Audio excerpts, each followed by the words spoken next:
வணக்கம். எங்க அம்மா பார்த்தா கண்டிப்பா திட்டுவாங்க. என்னன்றத சொல்றேன். இவ கூட கூட்டணி சேர்ந்திருக்கும் போதே நீங்க கண்டிப்பா கெஸ் பண்ணியிருக்கணும். நாங்க பொறுக்கி தின்னதா வெளியில போறோம். ஆமா, நாங்க பொறுக்கி தின்னதா போறோம். அப்புறம் 1 மணிக்கு மேல எங்களுக்கு பசிக்கும்ல.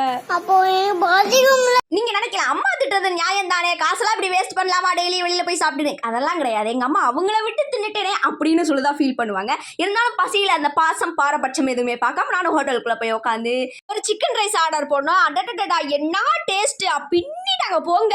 அருண்சுவையின் நாக்குல உட்கார்ந்து நடனம் ஆடுது.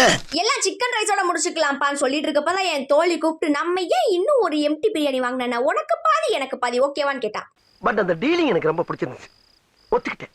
அப்படியே ஒரு ஹாஃப் பிளேட் பிரியாணியை சொல்லி ஆளுக்கு பாதியா பிரிச்சு அமோகமா சாப்பிட்டுட்டு இருக்கப்பதான் ஒரு இடத்துல வண்டி ஜர்க்காச்சு. இதுக்கு மேல வயித்துல இடம் இல்லடா அப்படின்னு மூளை இன்டிமேஷன் கொடுத்தப்பதான் என்னோட தோழி ஒரு எக்ஸலண்டான ஐடியா சொன்னா. இதை 3 பிரிச்சு அப்பா கொண்டு அம்மா கொண்டு எனக்கு ஒண்ணுன்னு சொல்லி குழந்தைங்களுக்கு எப்படி ஏமாத்தி ஊட்டி விடுவோமோ அதே மாதிரி எங்க மூளை ஏமாத்தி நாங்களே ஊட்டிக்கிட்டோம். அடுத்த ஒரு வீடியோ சந்திக்கும் வரை உங்களிடம் விடைபெறுவது நான் உங்கள் அலப்பறை.